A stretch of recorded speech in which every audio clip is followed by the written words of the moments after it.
Assalamualaikum warahmatullahi wabarakatuh. Kembali lagi bersama saya Juwad Bimo Suwoco di mata kuliah Manajemen Pemasaran. Mata kuliah ini diperuntukkan bagi mahasiswa di program studi Sarjana Terapan Manajemen dan Administrasi Logistik Sekolah Vokasi Universitas Diponegoro. Kita masuk ke materi ke-12 terkait dengan pemasaran jasa.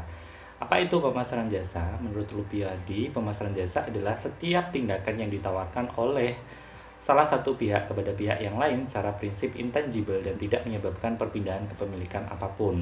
Sedangkan Umar menuliskan pemasaran jasa adalah pemasaran yang bersifat intangible dan imaterial dan dilakukan pada saat konsumen berhadapan dengan produsen.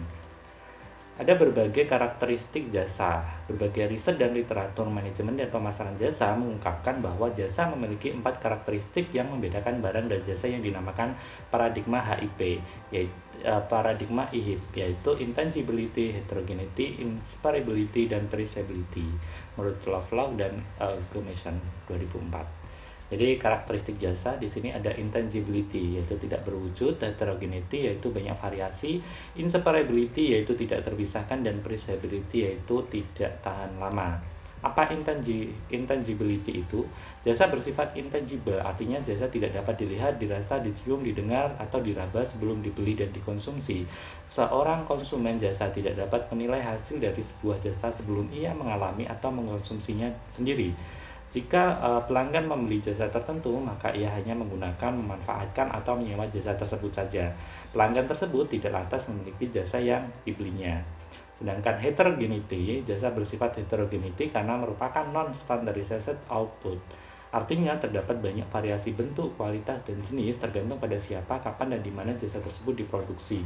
Sebagai contoh, dua orang yang datang ke salon yang sama dan meminta model rambut yang sama tidak akan mendapatkan hasil yang 100% identik, kecuali kalau keduanya meminta rambutnya dibuat plontos.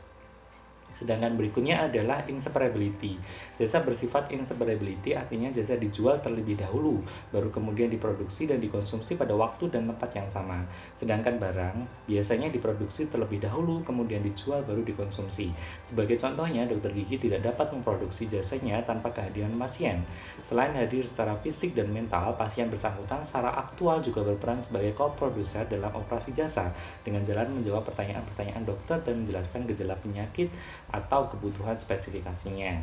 Kemudian berikutnya adalah perishability. Jasa bersifat perishability artinya jasa merupakan komoditas yang tidak tahan lama, tidak dapat disimpan atau pemakaian ulang di waktu datang, dijual kembali atau dikembalikan. Sebagai contohnya, kursi pesawat yang kosong, kamar hotel yang tidak dihuni, atau jam tertentu tanpa pasien di tempat praktek dokter umum akan berlalu atau hilang begitu saja karena tidak dapat disimpan. Kemudian kita mengenal ada 7P dalam pemasaran jasa. Apa itu 7P? Yaitu produk, elemen, kemudian place and time, pricing, promotion, process, physical environment, dan people. Produk elemen yaitu unsur produk termasuk lebih dari sekedar elemen inti, di mana hal ini juga produk ini termasuk elemen layanan tambahan seperti penyediaan konsultasi atau perhotelan. Sedangkan place and time yaitu tempat atau elemen waktu mengacu pengiriman elemen produk kepada pelanggan, banyak elemen pemrosesan informasi yang disampaikan secara elektronik. Sedangkan pricing yaitu harga termasuk biaya non moneter untuk pertimbangan manajemen konsumen dan pendapatan.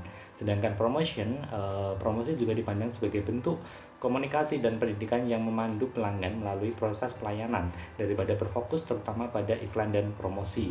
Sedangkan proses itu sendiri mengacu pada desain dan pengelolaan proses layanan pelanggan termasuk mengelola permintaan dan kapasitas dan terkait pelanggan yang menunggu. Sedangkan physical environment yaitu di mana lingkungan fisik juga dikenal sebagai service gaps, di mana proses pengiriman fasilitas dan memberikan bukti nyata dari gambar dan kualitas layanan suatu perusahaan. Yang terakhir adalah people, yaitu orang meliputi perekrutan, pelatihan, dan memotivasi karyawan layanan untuk memberikan kualitas layanan dan produktivitas yang baik. Kemudian di sini kita juga mengenal adanya terkait pemasaran jasa itu sendiri. Tadi juga disebutkan 7P dari pemasaran jasa, mulai dari produk elemen sampai dengan physical environment dan people. Demikian yang dapat kita pelajari hari ini. Terakhir saya mengutip quote dari Imam Syafi'i bahwa ilmu bukan untuk dihafal tetapi yang memberikan manfaat. Saya Johan Bimo Sukoco, sampai jumpa di materi-materi berikutnya. Assalamualaikum warahmatullahi wabarakatuh.